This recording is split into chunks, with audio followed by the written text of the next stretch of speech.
এই যে শুটকি দিয়া এই যে এদিকে সব পেঁয়াজ দিয়ে ভাজা দিতেছি আর এই জায়গায় পোয়া শীতল 3টা দিছি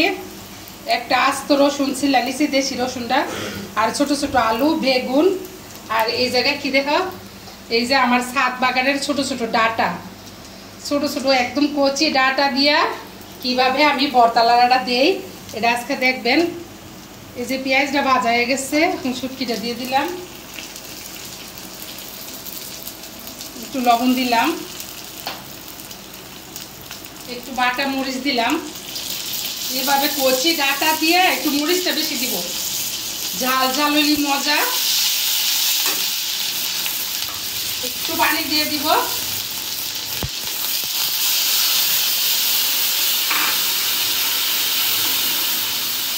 পানি দিয়ে দিলাম একটু হলুদ দিব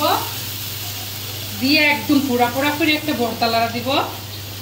এটা আমার কাছে অনেক ভালো লাগে এই যে হলুদ বাটা দিলাম ঠিক আছে এখন আমি দিয়ে দিব এই কচি ডাটা দিয়ে এভাবে ভর্তালাড়া দিলে অনেক মজা লাগে আর এটা এখন আমি ভালো করে ধুইয়া দিয়ে দিব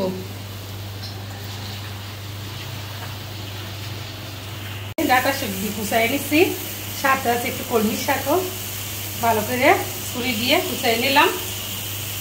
আর এই জায়গায় বেগুন আর আলু রসুন আর বড় বড় দিকটা 3টা পেঁয়াজ কুচি ভাজা নিচ্ছি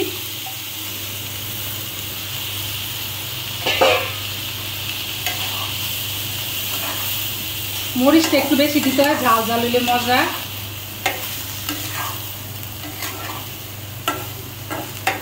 এখন আমি শাকগুলো দিয়ে দিব একদম কচি কচি ডাটা শাক আর এসে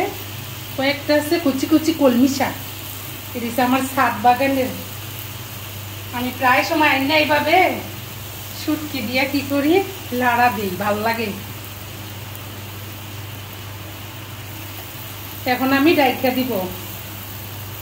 এই যে আমার ভর্তালাড়া দেওয়া শেষ দেখেন তো কিরকম হয়েছে আপু ভাইয়ারা কালারটা কচি কচি ডাটা দিয়ে এরকম পোড়া পোড়া করে মরিচ একটু বেশি বাটা মরিচ একটু বেশি করে দিয়া আর দেশি রসুন দিয়া ভর্তালাড়া দিয়া খাইয়া দেখবেন অনেক ভালো লাগে এটা আমরা ব্রাহ্মণবাড়িয়ার দিকে প্রায় ঘরে ঘরেই করে এই কচি কচি ডাটার দিন আসলেই করে এরকম করে ভর্তালাড়া আমার ভর্তালাড়া করে শেষ এখন আমি নামাই নিব দেখেন তো কিরকম হয়েছে এই যে নামাই নিলাম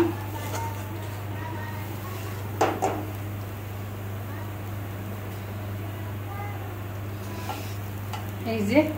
আপু ভাইয়ারা দেখছেন এরকম করে কচি ডাটা দিয়ে ভর্তালাড়া খেয়ে দেখবেন আর আমার ভর্তালাড়া দেওয়া কিরকম হয়েছে কমেন্টস করে জানাইবেন।